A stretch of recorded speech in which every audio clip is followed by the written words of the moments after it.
Hello everyone and welcome to Wilds of Eldraine traditional draft, and also welcome back to my channel since I had a few months of a pause of making videos.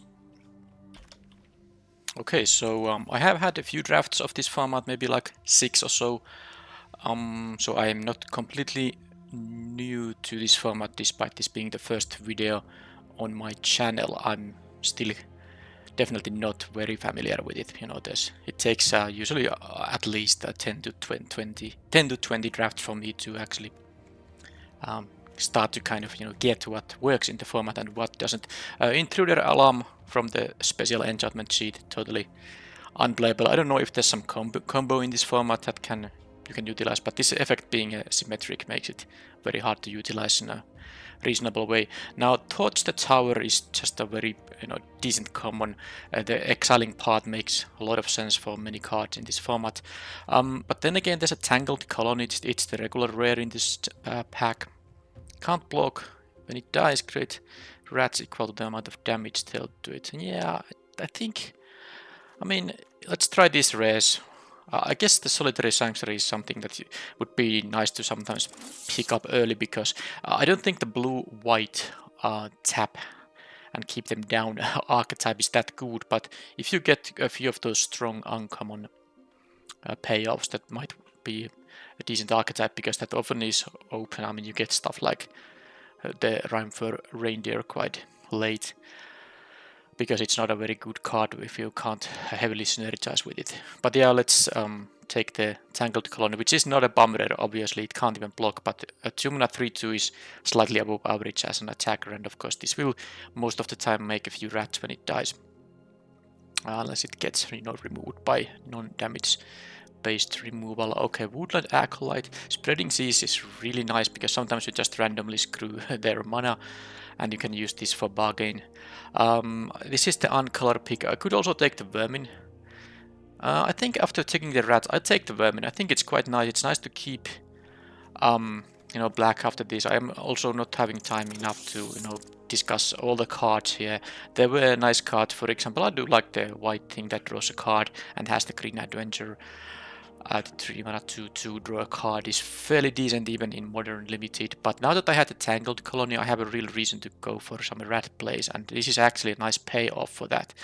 Oh, well, I was talking about Twisted Sewer Witch, which is obviously amazing if you have a few rats when this enters the battlefield. Now, this is fine if it creates basically a 2/2 rat that can't block by itself, but if you have other rats, it's really good. And of course, I have 2 cards already that generate rats, but there's a Candy Grabble, a Last Gasp, a strict upgrade to that card, and Last Gasp would be a really decent card in today's limited. I'm gonna have to take the Candy Grabble. Also, this thing is really good, but it is 2 colors, because the adventure is really good. It's a full card. Slightly overcosted 3 mana -2/-2, but compare it to this 2 mana -3/-3, or even more if you bargain it. But given my first picks, I'm taking the Candy Grabble and staying open. Of course, the natural color to pair with the rat themed deck is red. And okay, another kind of a it's a very good pack for me, because there's an amazing removal from the second color I really want to have for this deck. This is just 5 damage to a target creature for 4 mana at instant speed would be really decent no matter what. This can often be very much much cheaper than that. This works whether you attack or the opponent attacks. Well, I'm gonna take this. Of course, the Vermin was something I really wanted to have, and the Spear Guard also, but this is just too much of a quality removal spell that I'm gonna take this and hope that red-black is going to be open. What's this? Yeah, this is more for the red-green archetype that is more likely to have creatures with power 4 or greater. Yeah, I have fairly cheap cards in here. I'm gonna take the Shatter the Oath. I don't like picking it pack 1 that much, because it's a 5 mana removal spell, and you don't really want to have a lot of 5 mana cards in your deck unless they are bomb rares, which this is obviously not. But I don't think this deck really needs a 2 mana 2/2, which is unlikely to do anything else, because this ability won't work if I end up a black-red I always like an Evolving Wilds of 2 in my decks, even when I'm not splashing, but I'm taking the black card in here, and I can still, you know, not be red. It's totally possible. But, whoa, I think I will really want to be red now, because the Tattered Ratter is quite nice. Now, this is not bad either, but you have to combine this with, you know, some enchantments, which is not that hard in this format, thanks to the roll tokens, obviously. This can generate some rats, and then, you know, sometimes at some point in the game, trade with something when you have a 2 mana available for the Death Touch. But this Tattered Ratter is, of course, a very nice, you know, on theme card. I'm very happy to pick here. And okay, there's a food fight. If you are some kind of a food, sorry, yeah, well, no, yeah, the food deck, maybe you can have also stuff like red cap thieves in the deck, because this cares about only it being an artifact. This can be an interesting build around, but it doesn't generate any artifact by itself, so you really need your rest of the deck to really play well with this thing. So it's not a card I'm picking right now. I'll take the tabby now. Maybe try to find a few enchantments. Flick a coin. I like it as a sideboard card, and also a playable main deck card. But let's just take the sort of a kind of an on-theme card. It's not on theme until I find some ways to put enchantments on the battlefield, which I don't have any of yet. Anyway, let's take the... I could take this, but maybe I'll take the Battle Gup. It's really good with the rats. I don't have that many rats yet, but hopefully I will find more ways to produce those tokens. I'm gonna take the Battle Gup. I don't think this 2-drop is very good for this kind of a deck, and there are many, you know, 2-drops that are 2 mana 2/2s. I don't need that specific card right now in pack 1. Okay, I'm just taking the rare here for gems. I don't think I'm gonna... I really try to, from now on, just play the red-black deck. So I'm gonna take only red cards and black cards and artifacts, unless I open some crazy bomb rare. Back to, let's see. So this attached to target creature. Another 2-drop, slightly better in the red deck. I think I'll take this mostly for the reason that I have the tabby in here, so I guess that's one way to get an enchantment going to graveyard. Alright, I don't play 2 gobs. I don't care about the prism in this deck. I'll take the rare for 20 gems, not that I'm gonna play it. Here, I don't care I don't care about those. This is, I don't know, something you could play. Flick a coin, last pick. That's actually quite good last pick. Alright, so this pack shows a pretty darn good rare. You can't just play this sometimes on turn 1, but of course if you have the green-blue deck, this is really good in that. Or you can just splash the, you know, the other half of the card. But yeah, it's not for this deck. I think I'll continue picking removal here. There's nothing really synergizing with the kind of rat stuff. This is not bad though, but I mean, I'm gonna take this Feed the Cauldron, because it's actually just better than this, but I wouldn't mind having this card in here in this deck, but it can come to me in pick 9 maybe, or I can get some other copies of that card. It's not like it's a very high pick. Another Tattered Ratter. What else is there? Oh, there's a Torch the Tower. There's a Rat out. The Stingblade Assassin is also quite nice when you can just attack your rats into their creatures and then finish the blocker off if they block. So this pack has 1, 2, 3, 4, 5 cards I'm interested in. I don't think this deck really wants to play the Whisper. It does create an enchantment, but I have only 1 tabby, so I shouldn't really focus on that too much. So I have a lot of removal in this deck actually. I think I had to take the Torch the Tower, but this is really good. Maybe I'm gonna go full on Rats deck, because I have picked some amount of removal already. I think it's more important perhaps now to just, you know, make sure that I have this, you know, enough creatures to apply pressure, and this is the best kind of creature if I can make those rats. And I think with that said, here I do like the belligerent off the ball quite a bit, but I think my deck now with double tattered Ratter is actually just going to be interested in the Spear Guard. There's also a Frantic Firebolt, but like I said, I have a decent amount of removal already. This does make a Rat though as well. Do I want to have the 4-drop thing? Actually, I'm making the 4-drop that makes a Rat as an ETB. But you could have taken the 1-drop too. Okay, Frantic Firebolt. This 2 mana 1/3 now.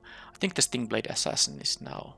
I mean, this is 3 mana deal 2, unless you have instant sorceries or cards with adventure in your graveyard. I'm not sure I'm gonna main deck the Flicker Coin. I'm really not sure how easy it's gonna how easy it is going to be to deal more than 2 with this thing.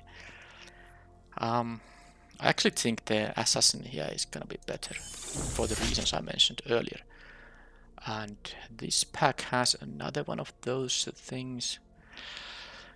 Back for seconds is really good. And rat tokens are really easy to just use for bargain when you want to get some tempo from this card. I do think this is worth picking here now. And you don't have to bargain, especially if you have mostly cheap cards. You can just return to, you know, tattered ratters or stuff like that from the graveyard into your hand. I have already one of these assassins. Maybe I don't need another one. Yeah, I'll take the back for seconds for some card advantage generating.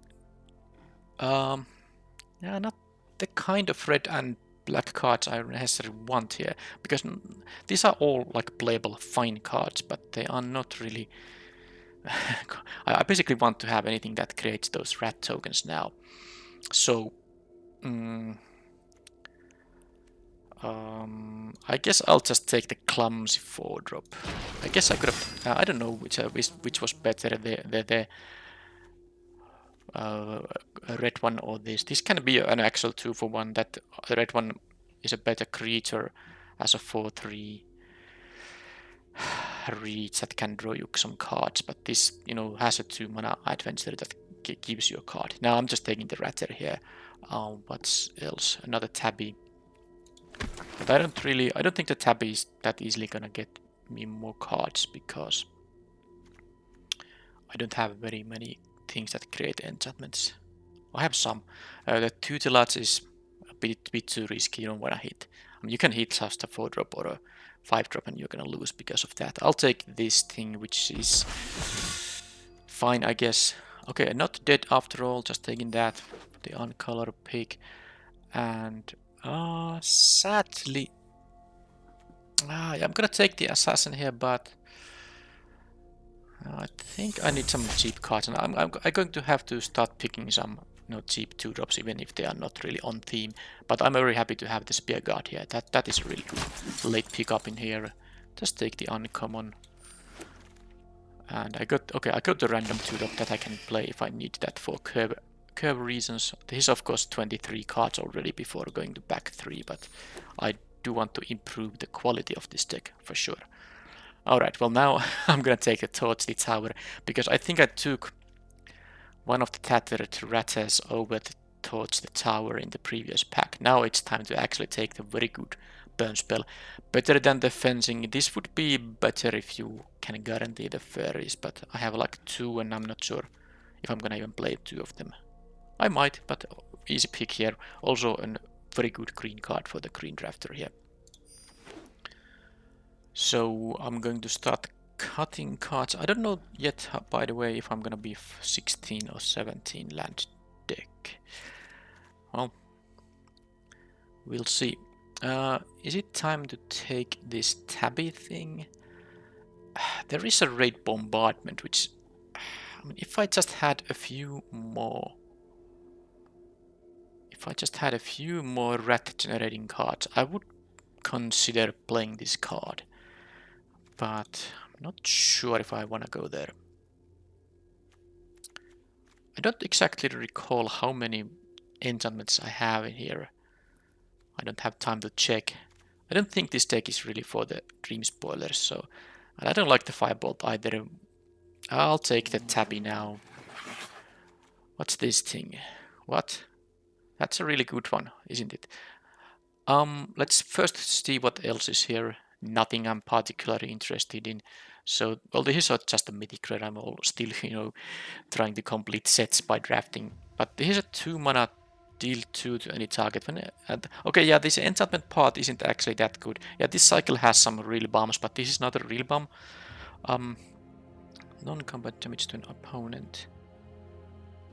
Yeah, well, I guess I might have ways to...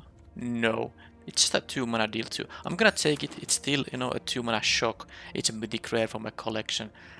And maybe I will find a way to deal non-combat damage. Yeah, I guess with the raid bombardment that would happen. Flicker coin to face would work, but I don't think I'm gonna even main deck the flicker coin. Okay, this is just a 2 mana deal 2 at instant speed. It is an enchantment though, so maybe that's worth something. Here, another tabby. I mean, I would like this if I had more enchantments here, but I'll just take the, the rare here. Really good card, by the way, for the blue drafters. Okay, Embred Veteran. Yeah, that's really nice. I would take an Evolving Wild, but not over the Veteran, which is a, the good thing about this activated ability is that it's not an activate as a sorcery, so you can just jump block a non-trampler and then still make the young hero roll token. That's a really nice one drop.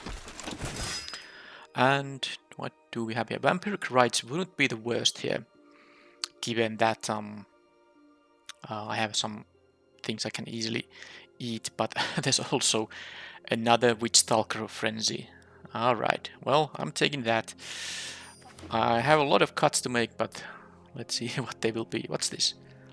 Any number of artifacts, enchantments, and tokens. Yeah, I mean, you could make this work, but it's not that often that you have even that many creatures necessarily in your graveyard. So you would maybe want to have some kind of self-mill with it. I'm just taking the mana fixing Evolving Wilds here right now. I have enough playables. None of the cards in that pack were really going to be better than the stuff I already have here, and I still have to make a lot of cuts here for this deck. Rat Out, that's an easy pick here, definitely.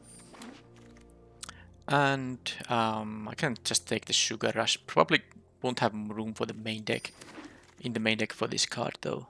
Okay, finally I will take the Firebolt if I really need to have some removal on some crazy bomb. Small sized creature, I guess I have that. Wait a minute, did I saw this earlier? Yes I did, I just totally didn't pay any attention to this.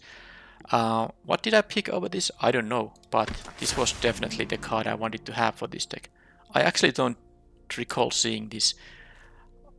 Well, I mean, I'm happy I got it back, but it's possible I was supposed to take this. Maybe I took the Mythic Rare over it though, which is not a better card for this deck. But, it's a Mythic Rare for my collection. I still sometimes do redraft Mythic Rares. Okay, so I'm just gonna leave these things to the sideboard for now. I have 31 cards here, that means a lot of cuts. I am going to leave this as a sideboard card. I don't particularly need the treasure token, and the 1 damage being relevant is not gonna be always relevant. But definitely this is a great card against decks that have multiple X1s. But yeah, let's leave it in the sideboard, and then I don't have room for the Kindled Heroism and anything that's just not gonna work. I really don't think the tabbies are going to be that good. So let's see. First of all, I have 2 enchantments, and one of them is the Virtue of Courage, and of course the tabby isn't even going to care about it until this goes to graveyard, and once you play this you have to, use a bargain spell to get rid of it. So I don't think... What's the other enchantment, by the way? Vampiric Rites. Well, this also won't be going to graveyard unless I sack it for one of my few bargain spells. I don't think I have more than 2. Do I have more than 2? Oh, I have a third. Oh yeah, this Candy Grabble also. I remember at the back for seconds, and the Torch the Tower. That's only 3 bargain spell. So I actually don't think I'm necessarily even going to play the Virtue of Courage. I mean, it's a 2 mana 2/2. Sorry, no, 2 mana 2 damage to any target and at instant speed. But it's, I mean, you usually want to play 1 mana for those effects. So, but anyway, how many tokens I have here? You know, roll tokens. I have here 1, 2, 3, 4. So that actually means that the tabby isn't very likely to generate me those 1/1. So I'm definitely cutting one of the tabbies right away. And I don't know about the vampiric rights either. I mean, the thing is, I actually prefer to have my rats on the battlefield doing things like attacking with a ratter or attacking into something so that the Stingblade Assassin can deal with the blocker. I don't think I want to be sacrificing my rats that much. So let's cut the vampiric rights as well. And now let's see how many things actually generate these rat tokens. Now that is one. I might cut this one. So let's say 1, 2, 3, most likely 4, 5, 6 things make me rat tokens. So that means these tattered ratters should most of the time do something beyond just being, you know, 2 mana 2/2s.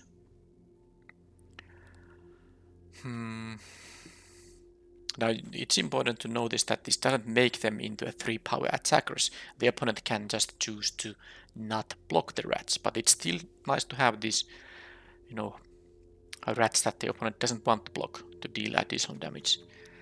But yeah, this is the card I think it might have been the Virtue of Courage that I picked over the Totems. But this is obviously the actual great card for this deck. I'm pretty sure that this was the best pick for me in the pack in which it was, but well, it came back to me. And if I took the Mythic Rare over it, I will accept it as a you know, in terms of completing the set with these drafts. But yeah, let's just focus on the deck building now. So I do think, how many 2-drops I have? How many creatures I have?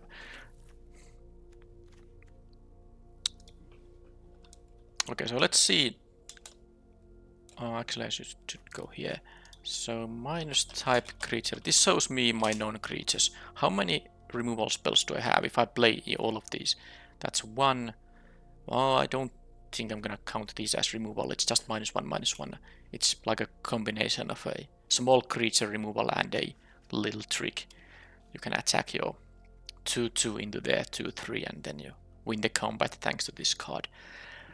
So actual removal spells 1, 2, 3, 4, 5, 6, plus maybe the Virtue of Courage if I choose to play it. I just think I probably won't be main decking it. If I'm having a matchup where the opponent has a lot of 2 toughness creatures, yeah, it's nice to sideboard in. But how about the not dead after all? So I will save a creature that's about to die, and it will be a wicked after that, because I have quite a few creatures I maybe don't want to, you know, lose. I do have a back for seconds though, and also the Fell Horseman, which are ways to bring guys back. But I could actually see playing the not dead after all if I just find some other things to cut. And I guess this is one of the things that makes a wicked, you know, an enchantment for the tabby. But I have a couple of 1-drops already and 1 mana removal. I think the tabby might go still. I just don't have enough enchantments leaving the battlefield to justify running those. I don't think. I'd rather have, you know, the Stingblade Assassin, for example. So how about the Bespoke Battleguard? How about 2-drops in general? I mean, creatures that I can actually play on turn 2. This is now 5, and then the Candy Grabble that I can use. to remove opposing early plays. But I also have these cheap 1 mana cards, so I think I have enough stuff to do on turns 1 and 2. I don't know how easily this deck is gonna celebrate, so this might be a little bit awkward, especially now with the triple Ratsy. I think I'm gonna cut the Battle Guard from the main deck. And now this leaves me with 24 cards, so I could just run 16 lands. How about the colors? Very even here. Any double casters? Only the 5-drop. So with Evolving Wilds I could play, 8+7. Yeah, with probably 8 swamps because of the 1 double caster, and I have 1 more black card in general. Is there anything that's really just not gonna be a good card? This is basically a 4-drop. But these Witch Stalker Frenzies, these are often, 2 or 1 or 3 mana spells. Could be 1 mana too. But let's put it in the 3 mana slot, because that's quite often the case, that it's not gonna cost the full 4. So that's a bunch of 4-drops, but I have only 1 card that costs more than 4. So I think I can play all these 4s and still maybe have them just 16 lands. I guess the Minecart Daredevil is the least interesting card. If I would have to cut something, it's probably gonna be the Not Dead After All or the Daredevil. But the question is, and no, I'm not going to cut the Visitor because I want to have this, healthy amount of 2-drops after all. So do I want to play 16 or cut one of these for now? I sort of like this card. I mean, it's 2 mediocre cards, but they are in 1. So as long as your pump spell, doesn't whiff, you will have an expensive pump spell compared to the effect it grants. And then you still have a 3 mana 4/2, which can be blocked by random 2/2s, but also something to remember about 4/2s is that they are very good blockers. Opponent has a 5/4. They really don't want to attack into a 4/2. That said, I usually will want to be attacking with this deck, but still. Do I want to cut a card? So the amount of card advantage I have here is the Fell Horseman, and there's the Back for Seconds. I think those are the only ones, really. So I think I'm a little bit, vulnerable to potential flood. That's the reason that I often think when I'm kind of not sure if I want to be 16 or 17 lands. Some decks that just want to absolutely be 17 lands, no question. But this is not necessarily one of those decks. And the problem is that if this deck floods out, I have a lot of low impact cards to top deck into boards in which they do not much at all, and only 2 cards that I can kind of sink my mana to get some value, this thing and the Back for Seconds. I think I'm gonna start with 16 lands because I can play a lot of things with only 3 mana. I can miss my 4th land drop. I do have I can even play the Fell Horseman, before hitting 4 mana. And I can play the Merry Bards at 3 if I need to. This is only a 4 mana card if you want to get the token. So let's say if this is a 3, this is a 2. Now these are the only cards that absolutely require always at least 4 lands in order to be played. The Witch Stalker Frenzies are very easy to cast. Opponent attacks with their creature, you just can cast this for 3 mana then, or less if they attack with more. So I think 16 lands shouldn't be too problematic. All I need is to hit 3 land drops and that's it. I'm gonna play the Evolving Wilds and then cut 1 mountain here. So this is 9/8 still thanks to the Evolving Wilds. Alright, that is the deck.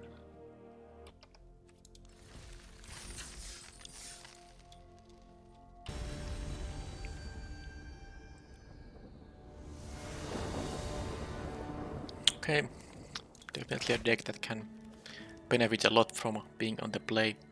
And look at this curve. 1, 2, 3. The only bad thing that can happen is if I flood out, but I am playing only 16 lands, so there are only 12 in the deck left, with 21 non-lands. They have a tabby, so yeah, I guess I could attack into it before they get any rats, because I'm gonna get this pack back with the Fell Horseman. I don't mind this trade at all. Both of us used up only 1 after all, and I have the Tangled Colony here, which I of course also might get back with the Horseman.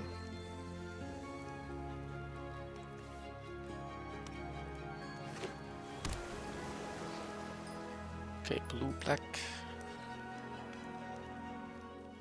Please don't remove it with... Because, I mean, if they have a removal, it's not gonna deal damage, so I won't be getting anything out of this. But I guess my Fell Horseman... Well, I have actually a nice curve. Let's say this dies.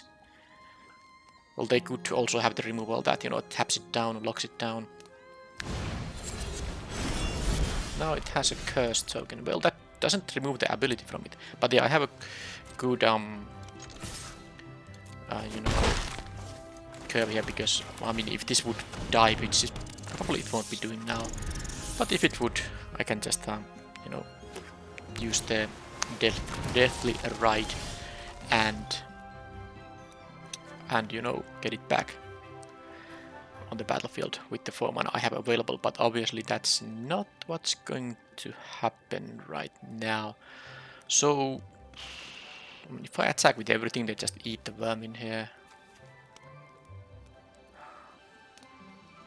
Yeah, it's a good use for the Cauldron. By the way, something to keep in mind with this card, you only get the food token if you use it on your own turn. You don't have to use it as a sorcery, but you do have to use it on your own turn if you care about the food token. I have another sentry. Well, you know what? It's not so bad. So I can keep a Wicked token on my Tangled Colony, making them more interested in killing it. Now, if they get to play, if they can play the 3/4 here, I think I'm going to just attack with. Well, let's see what they do. Okay, they don't have the 4th mana, and now I'm a little bit flooding here, sadly. Well, I'm gonna attack with the 1/1 here, because if they block it, my vermin becomes a 3/2, and then it can, you know, actually attack into that Barrow Naughty.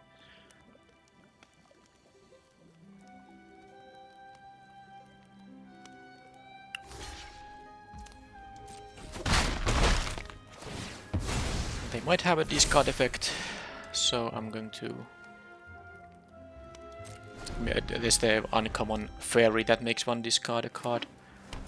There's also a card that says opponent discards 2 cards, but oh, they have that. That's a shame. Alright, so now I need help from my deck, definitely. That is a rat. Wait a minute. Well, both of these are rats, so this is not only for the rat tokens, by the way, which I maybe focused a little bit too much. Or the other rats in my deck. I don't know if there actually are more than these 2 cards, but this is fantastic, because now they just can't block, or they can, but I mean, they will lose any blocker here. So that's a really fantastic draw. I do have 3 of these in my deck, of course. Oh, do they realize they're actually gonna lose? Yeah, that block on the Naughty is not the greatest. So you only get the tokens if this dies. So, pretty easy to take this. This is a sorcery, so you have to do it on your own turn. Embered Veteran is... I mean, the thing is, I can play the Veteran this turn. This I can't play on this turn, but this is so good with a Tattered Ratzer. So I'm gonna take the Vermin here now. And, let's say if I draw a land, then I can double spell these, so I should definitely play the land here. So, yeah, this is so good with the Ratzer, and even if the Ratzer dies, it's still going to, you know, give... I have, you know, 2 other Ratzers and 1 other way to bring back creatures from our graveyards. Oh, that's not nice, but actually it is nice in the sense that if they have to block the colony. I mean they can't really block it because I would get, you know, six tokens, so they're not gonna do that. Okay, so I will double block now. So let's just do this first. So if they actually do end up blocking, I will be getting the counter on the vermin. Oh wow. So this is gonna be insane. Are they gonna be able to kill my 1/1s? I fear that's gonna happen now. Well, I mean, what can I do? Because there is a card, I believe, in this format that gives -1/-1 to creatures, but hopefully they don't have that. Maybe, hopefully they thought that the, you know, that the cursed token, yeah, you know, removes abilities, which it doesn't do. Because usually, you know, blue effects that make the creatures into 1/1s, they usually remove abilities. But the cursed roll token only affects the size of the creature, not the abilities. So that was nice. Okay, so I didn't learn too much. I think the Ice Frost sentries and the okay, they have a lot of 3 toughness blockers. So that means I really am interested in stuff like well, first of all, I didn't see anything for flick a coin, did I? I mean, something like a ginger brute is not... Okay, I guess I saw like a couple of targets, but I don't have space for all the stuff. What I absolutely want to play, given what I saw, is the bespoke battle garb to actually allow my 2 power creatures to continue attacking into their X3s and X4s. Also, it might be interesting to play something like a Sugar Rush for the same reason. But, I mean, the problem is I need to cut some cards. And let's see, what are the... I mean, I still kind of like the rat out quite a bit. I guess they're not dead after all. I will cut that to include the equipment. And how about... Is there something I can cut to play stuff like a Sugar Rush? I mean, this is not that great. You get the card back, but you will most likely lose the creature regardless, because this doesn't increase toughness in any way. It is good against the O4s in this format. There are a couple of them, at least. I don't think I really want to cut anything else, though. Yeah, this is the sideboarded deck.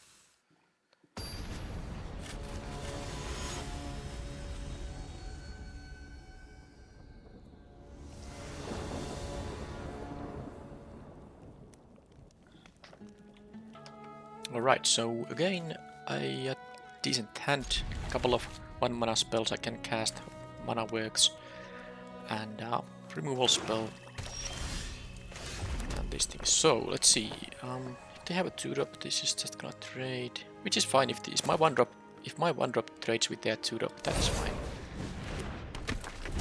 This is better damage wise, because now I can have the haster as well. So let's see if they... Okay, they are gonna mill me. Well, hopefully I will be... Oh, this is a 2 mana... Ah, yeah, okay. No problem, I will just simply kill it with the Feed the Cauldron. Because even, no matter how big this thing is, it is a 2 mana creature, and this is only cares about mana value, not power. Because some of these kind of spells are destroy target creature with power 3 or less. This cares about mana value. Okay, so they have that thing in there. I can probably... I definitely am gonna save the Feed the Cauldron to you know...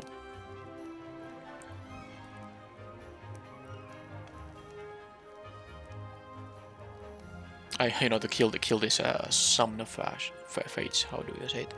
Now I'm thinking about... Yeah, this is fine. I don't mind if they block the Spear Guard. I will finish it out with the rats out. I will have 2 rats after that. And I don't have anything else to play this turn, but it's not like I was going to play anything else. I mean, I wanna play this at 4. And the assassin, of course, costs 4. So this is fine. There's that now. Are they going to have a counter spell? Because that's a...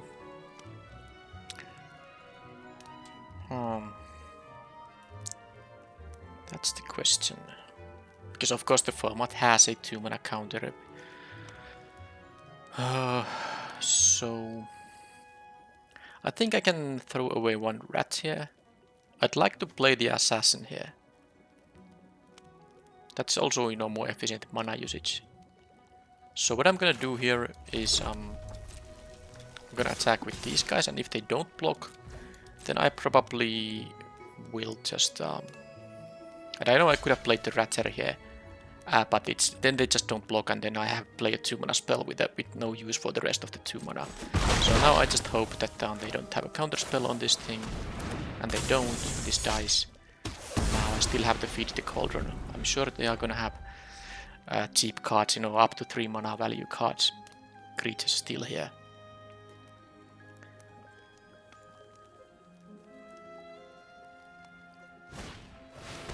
Okay, they bounced the rat, but they used the entire turn for that. Okay, how many creatures I have here?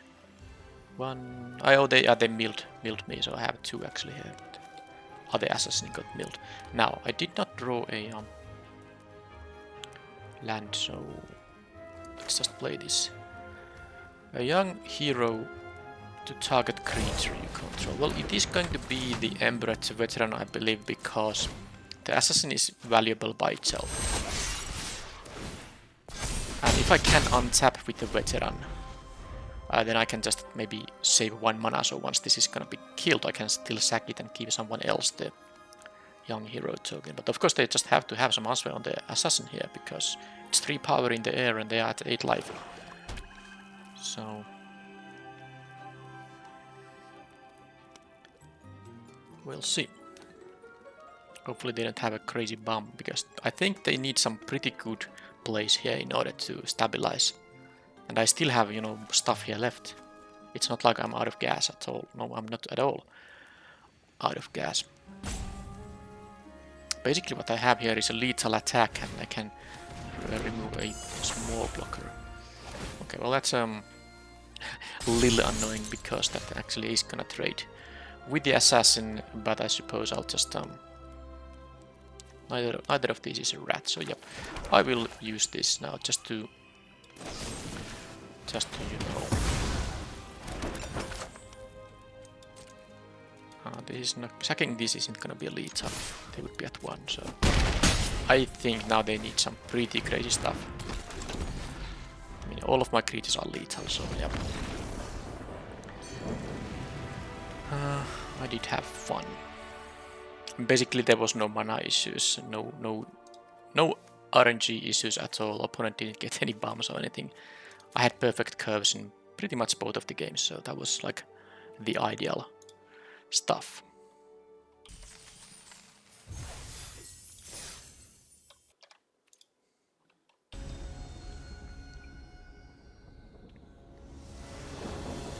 On the play again, but this time not really a keepable hand. This one is, and the card I'm the least interested in is... I really like the Not Dead After All with the Tangled Colony, but it is the least kind of useful. I think the Merry Bards, this is gonna be like a 3-mana 3/2 most likely. I have a 4-drop here already, so the Merry Bards is the card I'm not gonna keep here. I have a 3-drop creature here after all, so yeah, let's not. In this format, you actually shouldn't crack the Evolving Wilds. This matters more. I mean, immediately. This matters more when you're on the draw. But there's a Spreading Seas. So if the opponent has Spreading Seas, you don't want to give it a target for it. So you have to actually. You do have to actually wait with that thing. Okay, that was a nice one. So I needed to land, of course, And now if they have a burn-based removal, I will get some tokens out of that. Well, they can have also a tap-down removal here. Okay. I think this might just be the case of just playing the 4-2 here, given that I have to beat the Cauldron here. There's just no reason to try to get full value of the adventure spells when you can just, you know, have a nice curve out instead. I did give them a better removal target though, if they have like the 1 mana removal. It even exiles, so they're not dead after all. Doesn't actually work there. Dragon Mantle, so they get to draw a card. That's something now that they can bargain away. The fire breathing is probably not gonna be too relevant. Well, it is actually relevant because of them.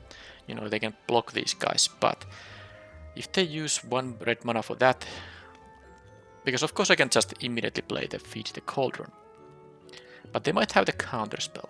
I guess in that case they don't have a good block, but I'm just thinking about letting this trade go, then I can play the Not Dead After All, so that my guy actually survives with a token, even it's a Wicked Roll token, and then I can still play the Embereth Veteran here. So let's make that thing happen.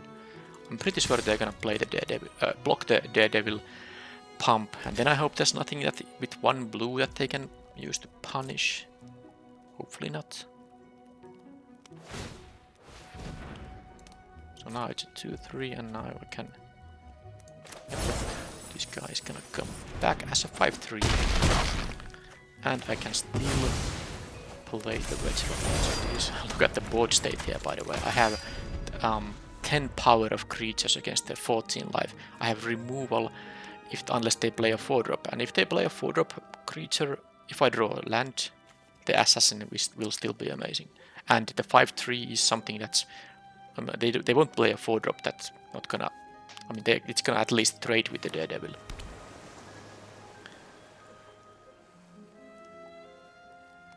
Yeah, I do like this deck. I think it's quite strong. I have a good synergy, I have good cards, and I have a bunch of removal. So that's a cut in, so that's gonna just deal with that, but no, I still have 5 power of attackers and they are down to 13 thanks to the Wicked token. Okay, that's going to be just a 3, so that's just absolutely the case. There's no point leaving one up for the Feed the Cauldron. There's no guarantee they're gonna play any kind of target. And the young hero token, it's nice, but having this tempo advantage is much nicer. So now, whenever they cast an instant or sorcery, okay, the sorcerer. Oh, shame. Okay, that was annoying for sure, because I can't target this. This has mana value of 4. But yeah, the sorcerer roll token they can gain from this has to be put on another creature. Now the problem here is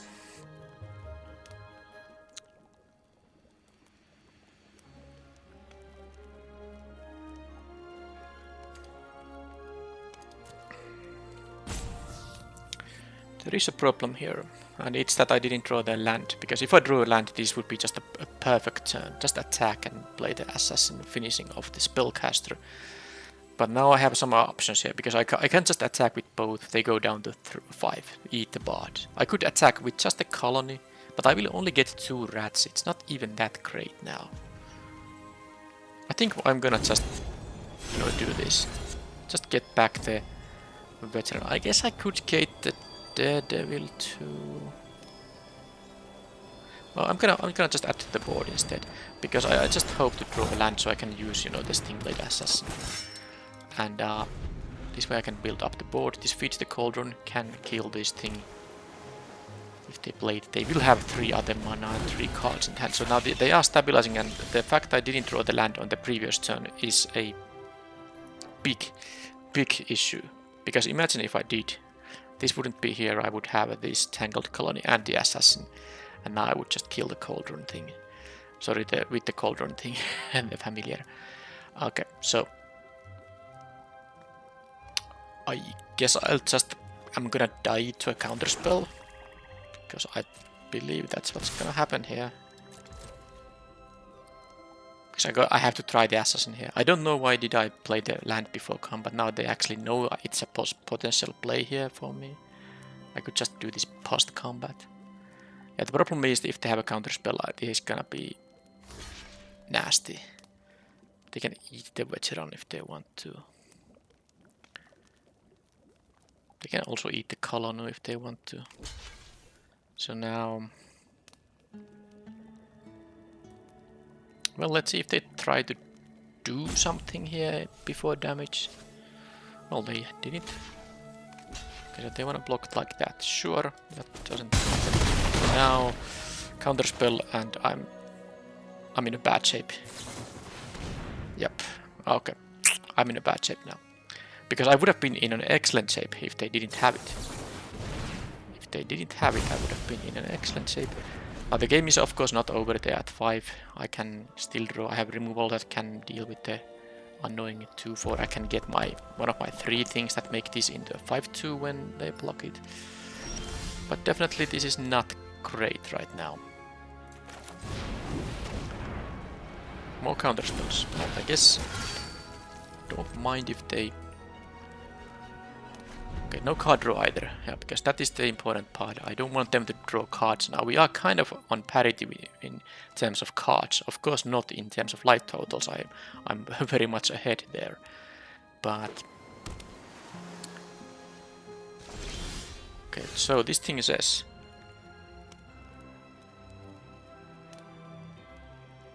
Yeah, this is really sweet. So I'm gonna do this, and you know, this Tangled Colony is a rat, so I can give it Death Touch. Let's see if they have now. They need another Ice Out, because I actually had mana for the Fairy counter, because they don't have fairies themselves. So now I can just do the attack here with the Horseman as well, because it doesn't actually get killed by the Spellcaster. And the Colony I can give Death Touch. So let's do that exact thing.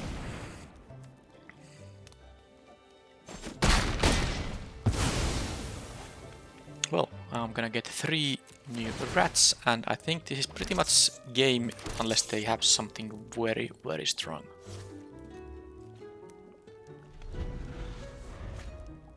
They were just playing with full control, you can see now. They were representing some kind of a instance, but I suppose they just had lands in their hand. Alright, so... Alright. 1, 3, 2, 4. This actually seems again like this is gonna be a useful card. So I'm gonna take this, and I won't be playing... not dead after all. It is decent against stuff like Cut In or any red removal that doesn't exile, so not good against the Torch the Tower.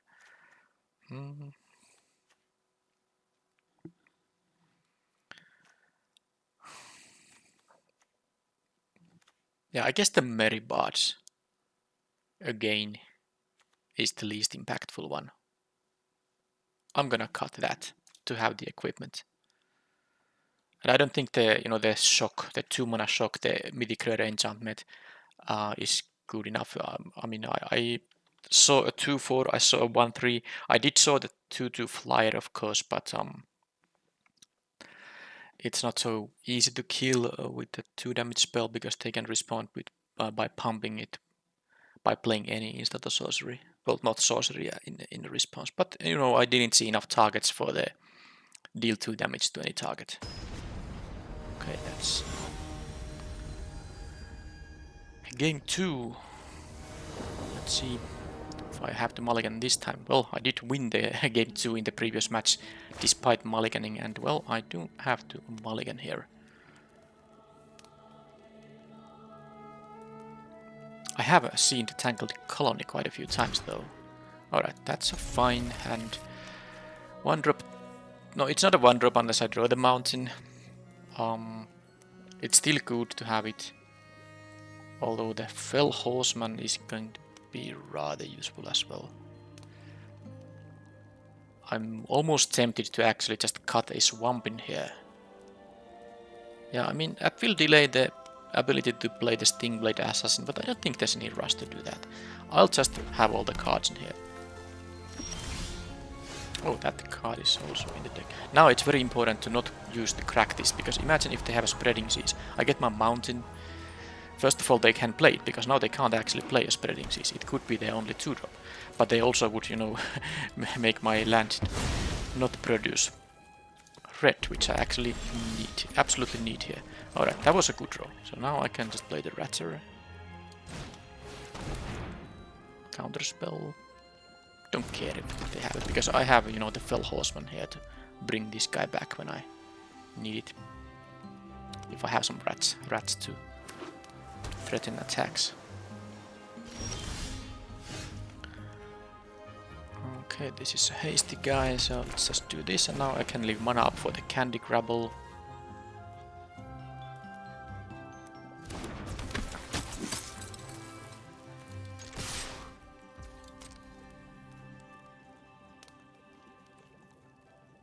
Do they have the deal 1 damage adventure? I mean, a Spear Guard is gonna turn into a 1/1 rat token. And I'm not even gonna use the Fell Horseman to get back the Spear Guard. It's much better to leave this for something else. So no spells yet. Do they have the draw 2 at instant speed? Or just a burn spell on the Ratter? Okay, that gets exiled. Nothing I can do about that. Alright.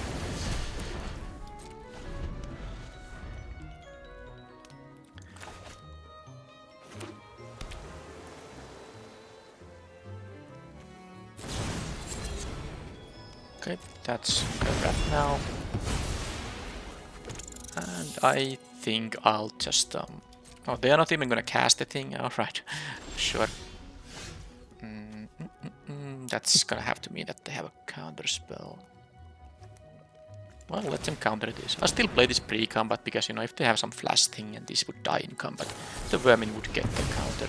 And this is fine because I can get the Vermin back with the Fell Horseman if I want to. It's gonna be better than the Spear Guard for sure.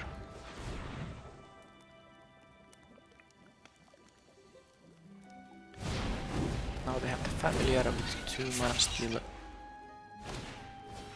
Mantle on that. So, well, I guess it's just kill that with -3/-3. I don't think there's any 1 mana card. Well, I guess if they had, I really don't remember everything in this format in terms of tricks. So maybe there was something. Oh, that's a really good card. That is an amazing card.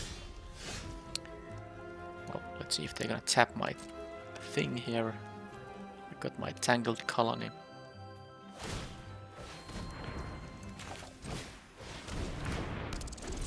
So they can sack this to draw some cards. So I have to be somewhat careful not to give them like a million cards. But it's very easy for them to draw just, you know, 2 cards. They can just tap something on my turn and then they can tap something on their turn.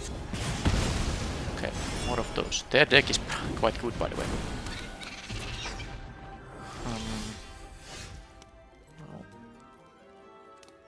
I wonder if I just play the Ratter. Well, let's first. I mean, they're gonna tap it regardless.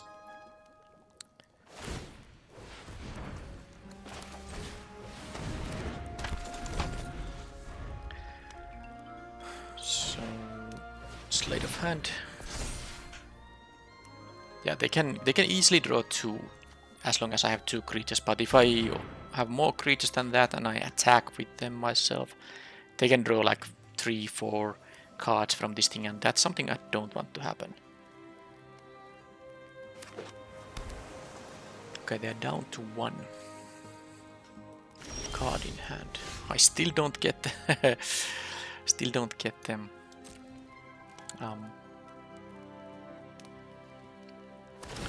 Fourth land, so I guess I have to now. No, I'm gonna offer the trade, and then I can respond with the frenzy if they have a, you know, means to, you know, save their guy. Because what I can do is just, you know, cast the visitor here.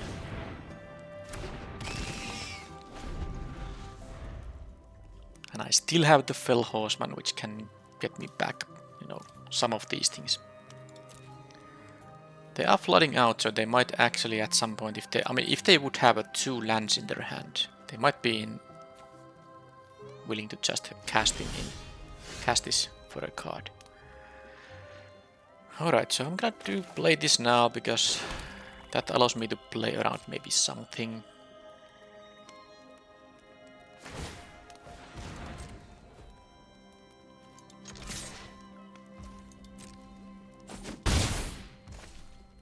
I'm going to just do this. I know I could just play the flash creature. But I'm gonna get the 2-drop back so I can play it. Gives me more board presence. But now what they can do is tap the Tattered Ratter. It doesn't cost even mana on their turn, and then use this to sack the draw 3. So I have to kind of be careful about that. But then again, they will lose their tapping artifact. And given my hand, I might even be able to survive if they draw 3.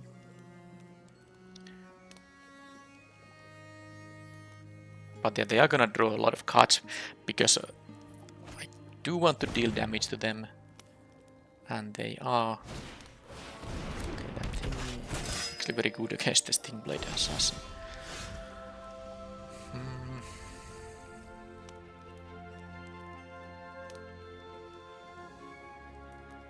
That is a shame. I think I have to frenzy it because it just kills my 2-drops. Maybe because this always deals 1 damage to a thing they block, or you know, or something blocks that. So I'm gonna play this frenzy and hope I have to just go for it. I don't really see a way to, you know, if they just keep having those counter spells, then they do. I am you know, a little bit in trouble here if they are. Maybe I give them time, because they will top deck something crazy.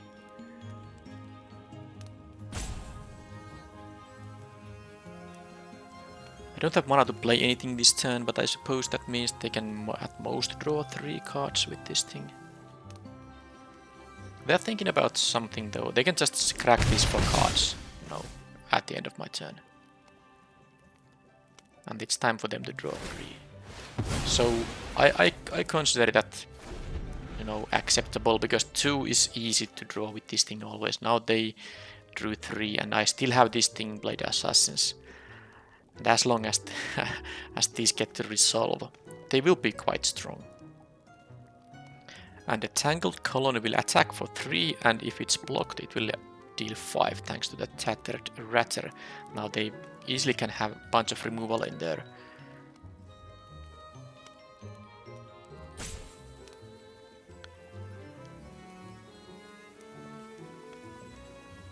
They also have a lot of mana, so I assume they are not going to tap out on their turn, because if they did, of course my assassins would be a lot better when I know they're gonna resolve and deal with whatever blockers they might have. But they're gonna leave up some mana, and I just have to hope. Let's see. I have seen 1 Ice Out, and that's it. They might have more things that do this, because of course the Stingblade Assassin is worse against blue decks, because against other decks this will resolve and actually do its thing, unless the opponent gets to grant like hexproof on their creature. But at least you still get the 3/1 creature. But if you know, make a suicide attack into something in hopes to resolve this thing, you don't get the creature and you don't get to kill the blocker, and you just lost an attacker. So that's the reason why it's not so great. Okay, so they're gonna get back a Torch the Tower, totally understandable, but they are in fact now tapped out. So this is very nice. I can just attack, deal with the spellcaster, which is just gonna have to block. There's no way they are not blocking with it.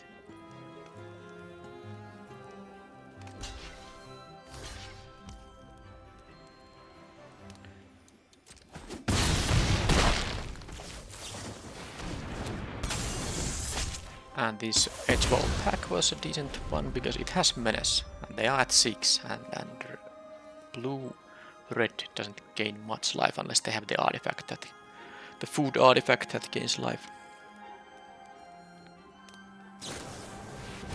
Oh, that was a perfect perfect one with that.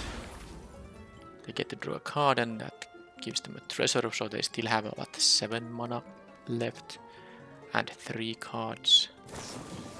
It's gonna get exiled, but it's still gonna give me... No, I actually misread it. It has to die, right? Yeah. It has to die in order to get the tokens, so I kind of... Yeah, I didn't realize that earlier. Now... I have here options.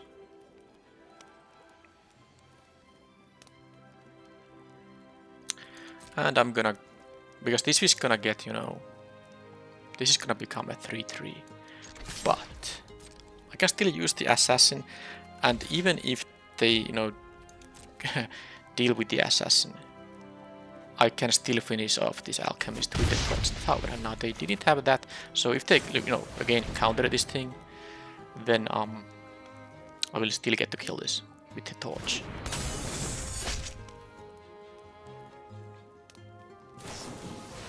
Okay, well that does mean that I need to consider my sideboarding. I mean, they have multiple flick the coins, which is really decent against my deck. They can use the in to get back and, you know, something good. I of course still, I haven't, you know, drawn many lands. I have drawn so many spells that I'm still in this game. If I had drawn any, you know, higher frequency of lands, I would be dead. Yeah, it was the thing when they get to draw 3 cards from the Crown of Winter. Oh, they have a Goose Mother. No. Okay, that's just no. Okay, I can draw the kill spell on it though. There's the 5 mana. 5 mana. There's the 5 mana, you know, but you know, destroy target creature. They still have 15 life here. Okay. And I'm dead into attack, so yeah, that was nasty. I really thought I had a chance here, but they did have a crazy bomb rare. And now, even if I kill this guy, I mean, I would have to, you know, draw the one thing that can kill this on the next turn. They still have so much life there that I don't think I can... Well, I will be in big trouble here. They have 13 cards in the deck, so it's not like they're gonna deck out. Yeah, the Goose Mother is one of the more unfair cards, because this is just... it's such a large... I mean, first of all, it's just a very large creature, because it's always... The amount of mana you put on it, it's gonna be that size. So a 3 mana 3/3 flyer, 4 mana 4/4 flyer, 5 mana 5/5 flyer, and that's, you know, before factoring in the, you know, all the, you know, the other stuff this thing does with the food tokens and the card draw. So now I need to win. The only way to win here is to draw the 5 mana, destroy an enchantment or creature and give a wicked token for yourself. I think I don't have anything else. And that's not it. Yeah, well, losing the bomb race, that happens. And they had 2 amazing, because this is one of the easiest first picks in the format. Colorless totally. Such nice tapping ability, and then the ability to draw cards when you need them. But yeah, now they have so many, so they have like 2 of these frolicking familiars, they have flicker coins, so all my 1 toughness creatures are gonna be bad here, so I'm maybe not the spear guard. But I'm gonna, at least I'm gonna cut the veteran here. I mean, as these were good, but they have counter spells and ways to deal with these creatures. So I'm gonna just cut those as well. Yeah, this matchup is nasty. I am not going to cut the vermin, I don't think. Although,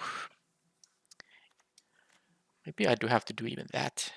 Because it's so easy for them to just kill it, and all I have left is 1/1 rat token.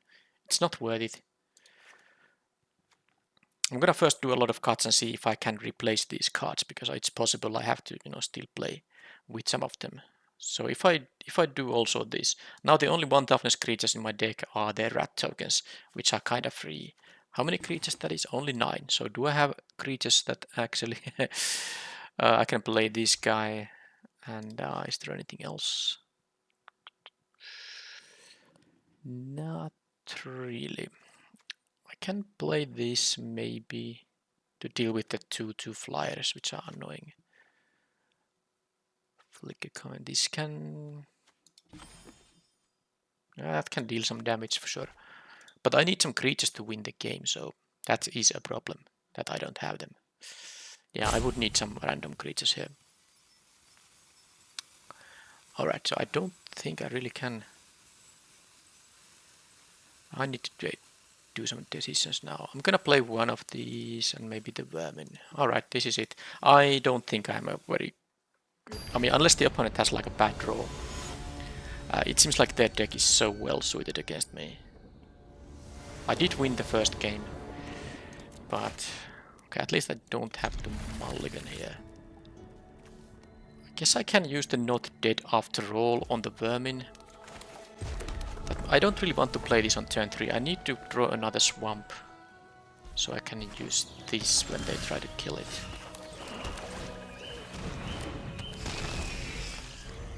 And the Goose Mother is also such a tough one.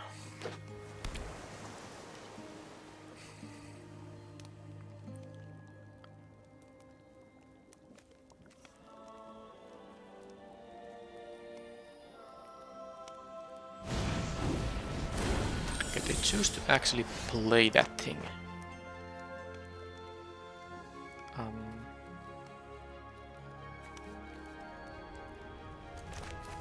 Interesting. Well, there's no reason not to attack here.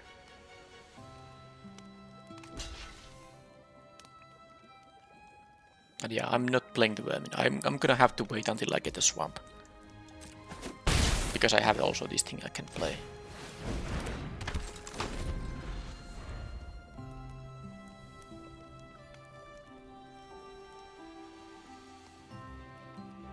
This is a fairy, so now the fairy counterspell taxes me for 3.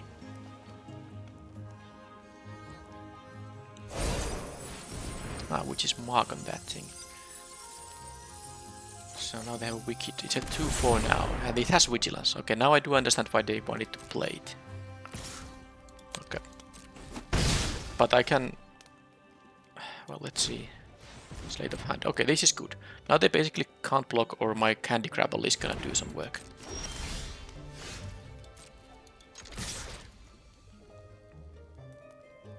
Will they take 4? Yeah, they might.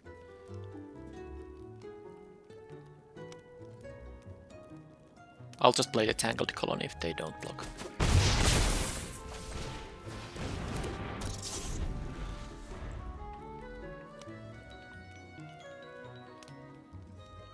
I do need second black mana, because I can't double spell my black spells even. Because if I draw a 4th land and it's a mountain, it's no use. I can't do double spelling, even though I have fairly cheap cards in the hand.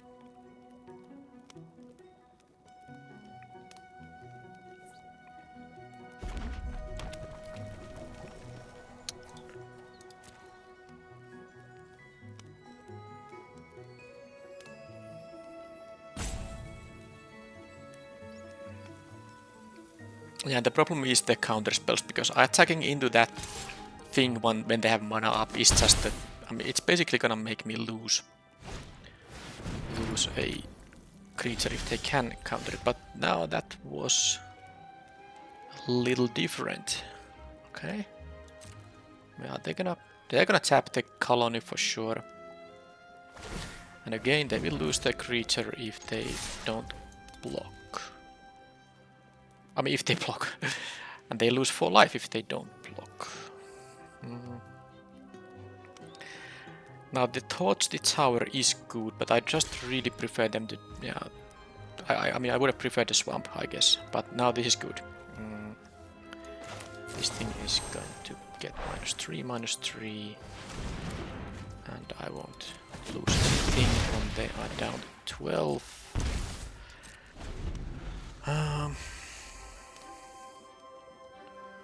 But they have the crown, which is really good. I mean, it's amazing how good it is.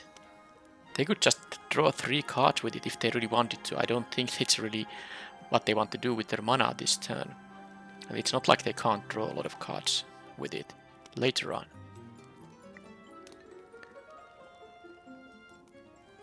At least they don't have the green mana for the Goose Mother yet. But it's just a matter of time when they will have some treasure, because they have at least 2 flicker coins, for instance. And I don't really have any, face damage in this deck. A lot, at least.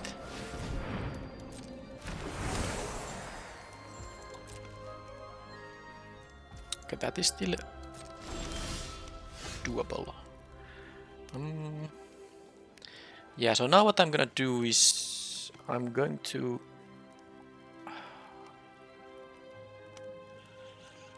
yeah, what I'm gonna do here because I kind of want to leave the not dead after all on the voracious vermin.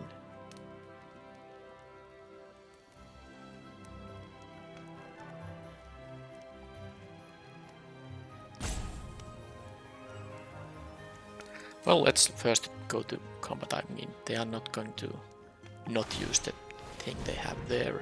Because of course I'm gonna have to get rid of the spellcaster here.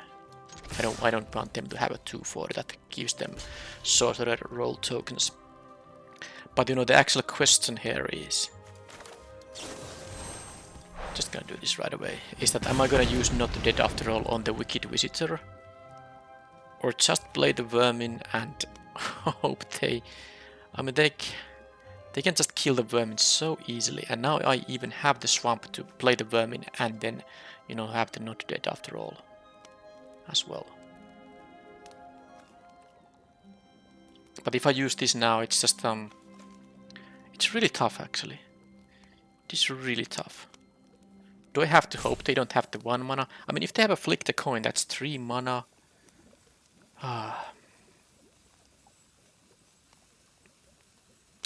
Yeah. I do think I'm gonna make it like this. I don't wanna give them a target for the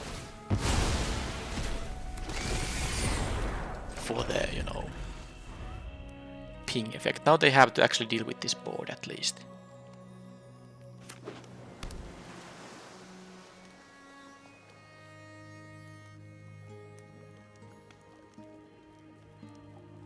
But soon they will have enough lands so that they can cast this in for many cards, and it's gonna be problematic if they have, for example, the Goose Mother again.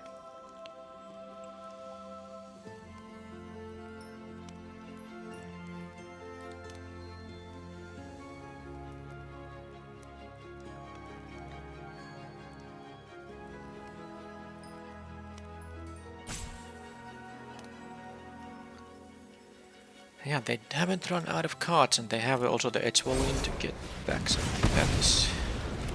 Well, I guess that's fairly harmless. It cost 4 mana and they didn't get to use the token. That's a really good one. Okay.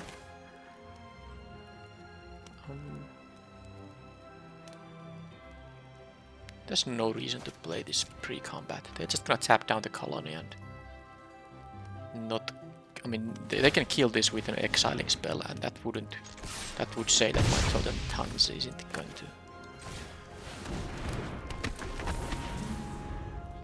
to give a token because it has to die.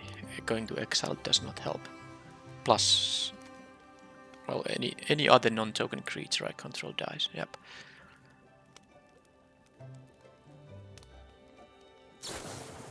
Okay, that goes to exile. Well, they do have the good stuff there, but can I? Yeah, the thing that... Yeah, I don't like that the stuff goes to exile, because I can't use my back for seconds in here. I really can't. It's really annoying that they had to have this. Well, Target attacking rat. Don't have those. Yeah, their deck is just too good. There's no attack for this guy. There's no point bluff attacking because this will actually deal 2 damage with the combined with the triggered ability. Now, yeah, the problem is that they are not running out of cards because this will draw them a ton, and 7 life is still. Sadly, it is not. Yeah, there's the flicker coins. I'm actually happier they had a flicker coin rather than the adventure that deals 1. Because that uses up more of their mana. But the problem is that they will soon get to cast this thing in. It's such an amazing card. It's actually just crazy good. Now. Do I want to sack a token to have immediate presence? No, not because the Tattered Ratter is so good here. So I'm going to just yeah,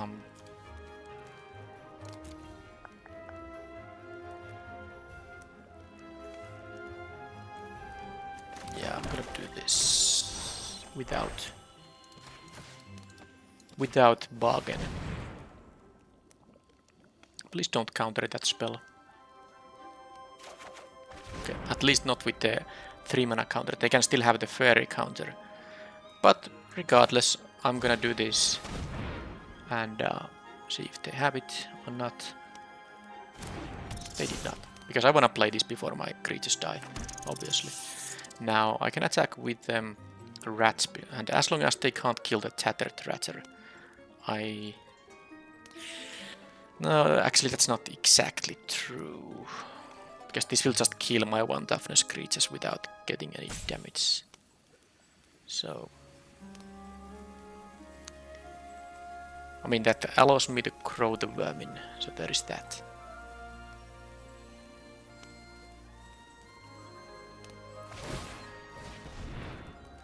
Okay, so... if I attack with the Swamp Piper... they can double block it, but actually, yeah, I think this attack is free. Now, I don't like the fact they're gonna get so many cards, but there's nothing I can do about it. It really isn't. Yeah, this is fine. If they wanna block them, one of these for free, it will die. Then they, yeah, okay. I think this attack is what I'm gonna do here, but it is kind of messed up how I'm losing to this again, because yeah, they have only 1 card in their hand, but soon they will have a lot, and if they get the Goose Mother, which is gonna bring them a lot of life.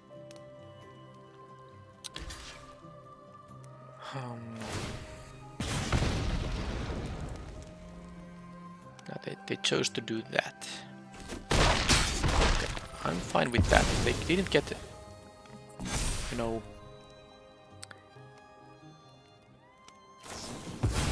flick a coin there. They didn't get a life from the Gingerbrute. That's what I'm happy about. Now, okay, they won't be drawing that many cards now. They can draw 3 if they tap a creature and draw 3, but okay, we'll see. We'll see. They can also use the inn to get back something here, which is annoying because there's... well, at least now there's only the Picklock Prankster. And this is now something they will keep tapping.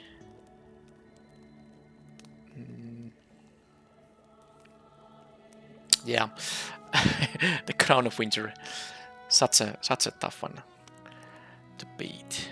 I don't know what is the kind of a top deck that I need here. I can have like removal to, yeah, I think a removal on the Slinger is gonna be the thing I need the most here.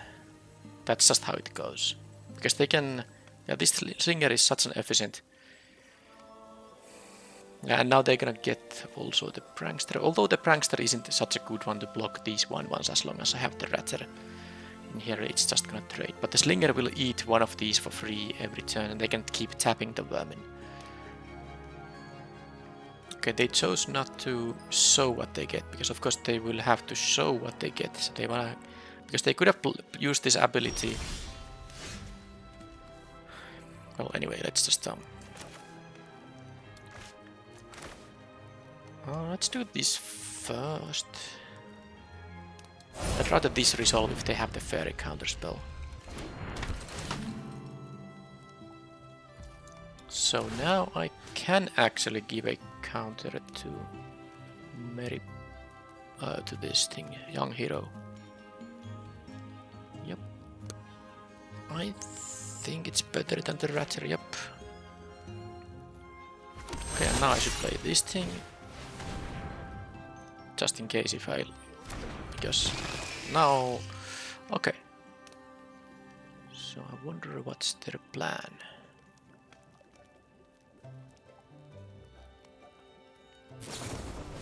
Ah, they had... okay. Well, that's a shame. That is a shame. They had more time to buy, and now they are going to... Yeah, I'm not even gonna attack, because I could attack for... No, because they can just eat the Tattered Ratter and take 1 damage. No. But problem is, these are not gonna untap on the next turn, and this is going to draw them, 5 cards. Now, if you were not aware of how good this card is, now you see.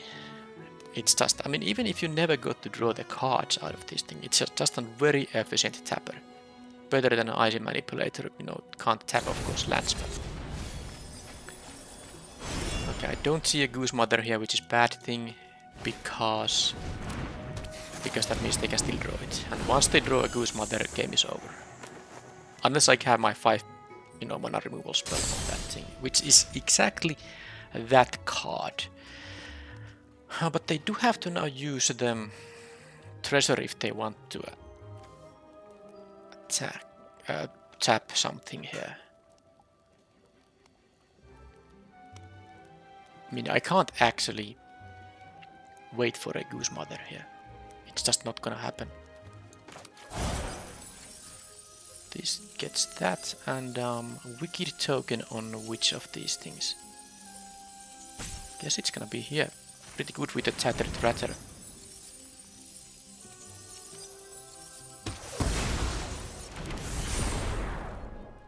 Now, I'm gonna attack with everything, and they will draw a million cards, but that will take 3 mana. And if they burn the treasure right now...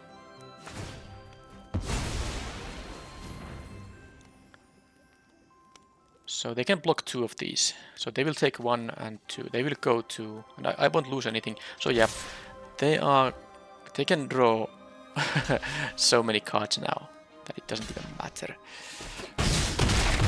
But they are down to 3, and everything here will untap. So if they draw, 1, 2, 3, 4, 5, 6, 7 cards, they will have...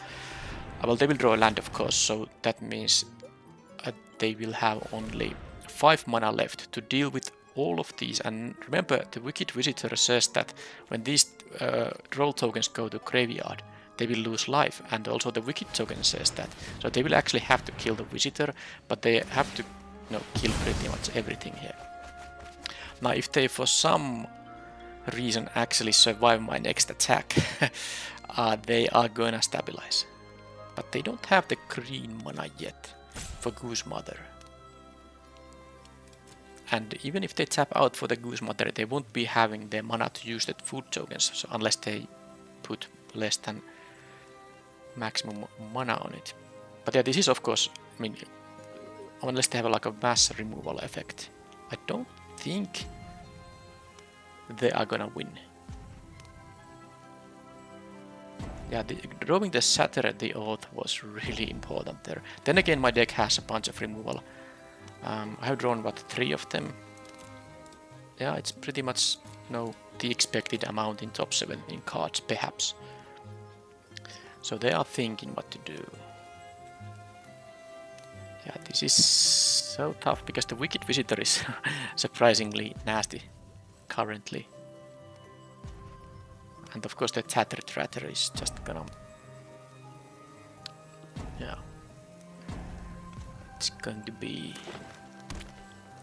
Well, they have a forest there. I mean, I'm not worried about Goose Mother. They can't really tap out on one creature here. They have to have like multiple things that deal with multiple creatures. And they had their land drop, so they have, if they have now something at 3 mana. I guess that could be a Goose Mother, which I think it's rounded up. Yeah, it at 3 mana, X is 1 and they can get 1 food token from it, but it's not enough. I mean, let's say they have a Goose Mother there as a 3/3, and then they get the food token, they can gain, you know, they go to 6, and they block my biggest guys here. They still take 6. Yeah. Okay, well, that was a tough match against Hilda's Crown of Winter, but I managed to still take it thanks to my very good removal draw.